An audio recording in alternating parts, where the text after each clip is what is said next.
दोस्तों नमस्कार। आज सुबह से ही दिल्ली में एक हाई वोल्टेज ड्रामा चालू है।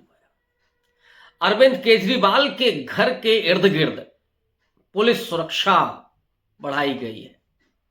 आम आदमी पार्टी के बहुत सारे नेता ट्वीट कर रहे हैं, ये दावे कर रहे हैं कि आज अरविंद केजरीवाल को ईडी गिरफ्तार करेगी। दरअसल पिछले एक साल से दिल्ली सरकार पर शराब घोटाले का जो आरोप है उसमें मनीष सिसोदिया जैसे बड़े नेता जो डिप्टी चीफ मिनिस्टर थे वो जेल में बंद हैं।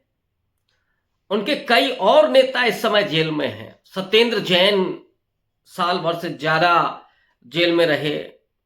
संजय सिंह 5 अक्टूबर को गिरफ्तार हुए थे, वो अभी जेल में हैं। विजय नायर जेल में हैं और अब अरविंद केजरीवाल को उसी आरोप में जेल भेजने की तैयारी हो रही है। क्या ये सियासी बदले की भावना है या कोई चुनावी रणनीति है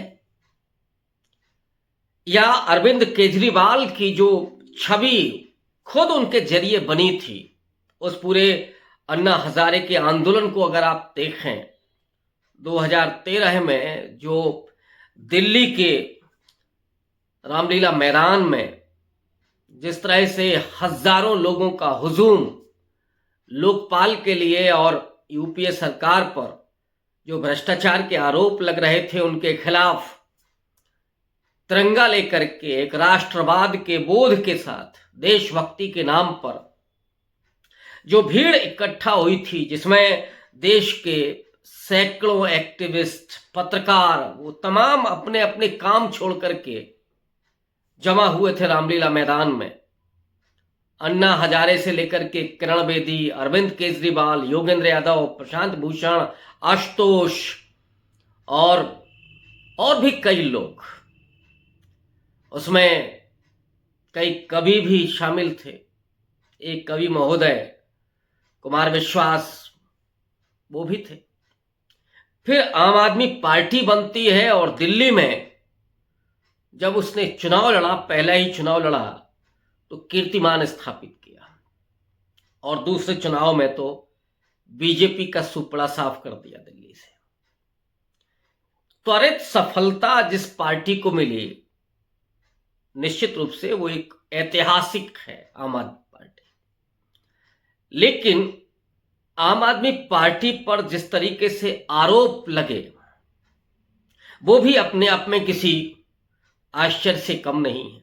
एक तरफ तो योगेंद्र यादव, प्रशांत भूषण, प्रोफेसर आनंद कुमार जैसे लोग उनसे किनारा कर गए, आशुतोष जैसे लोग बाहर आ गए, कुमार विश्वास तो ढेर सारे आरोप भी लगाते हैं कि बहुत तानाशाही प्रवृत्ति के अरविंद केजरीवाल हैं और आम आदमी पार्टी में कोई आंतरिक लोकतंत्र नहीं है।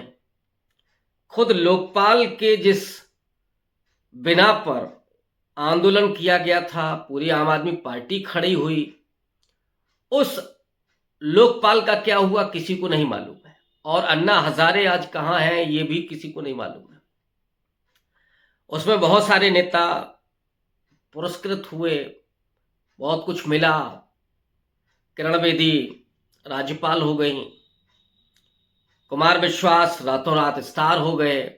हालांकि उनकी आलोचना भी सबकी करते हैं और सब तरफ उनकी दाल भी गलती है।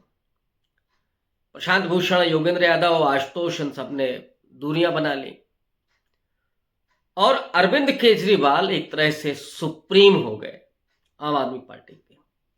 लेकिन आश्चर्य है कि जो पार्टी भ्रष्टाचार के खिलाफ आई थी, देश में बदलाव के लिए आई थी, वैकल्पिक राजनीति के नारे के साथ आई थी, वो पार्टी खुद एक घोटाले की आरोपी हो गई। उसके कई नेता जेल चले गए और अब अरविंद केजरीवाल को ईडी ने 3 नोटिस जारी किए हैं और पूछताछ के लिए बुलाया है।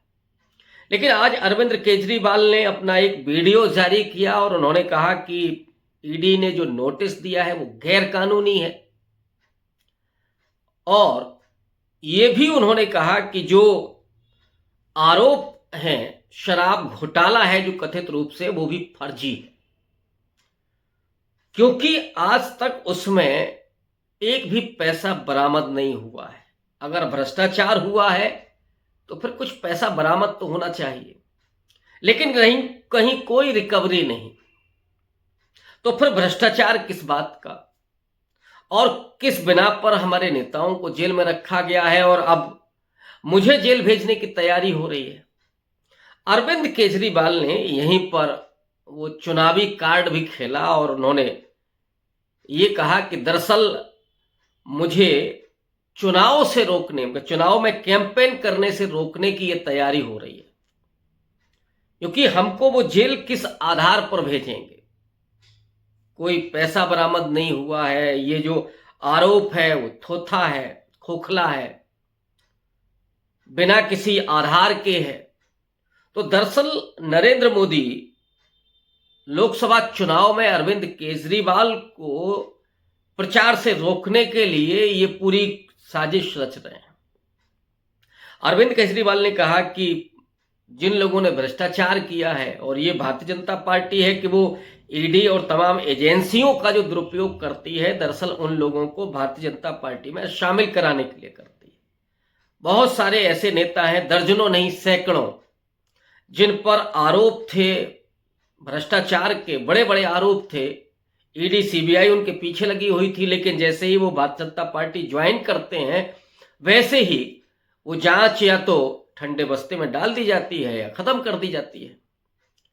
अरविंद केजरीवाल ने यह भी कहा कि ये जो हमारे नेता जेल भेजे गए हैं वो दरअसल भारतीय जनता पार्टी में शामिल नहीं हुए इसलिए गए हैं। वो ये भी कहते हैं कि अगर हमने भ्रष्टाचार किया होता तो निश्चित रूप से हम भी बीजेपी में शामिल हो गए होते, लेकिन हमारे खिलाफ कोई सबूत नहीं है।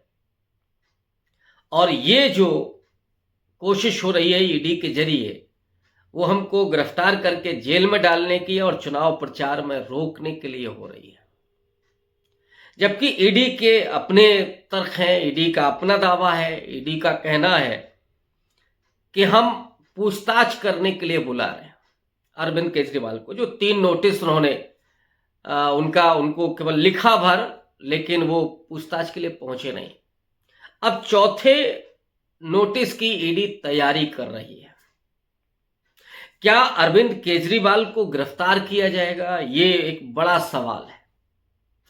और अगर अरविंद केजरीवाल को गिरफ्तार किया जाता है तो फिर दिल्ली का मुख्यमंत्री कौन होगा, पार्टी की बागडोर किसके हाथ में होगी, और क्या अरविंद केजरीवाल को पूरी तरीके से निपटाने की रणनीति बना ली है नरेंद्र मोदी ने, पूरे तरीके से आम आदमी पार्टी को खत्म करने की योजना बना ली है।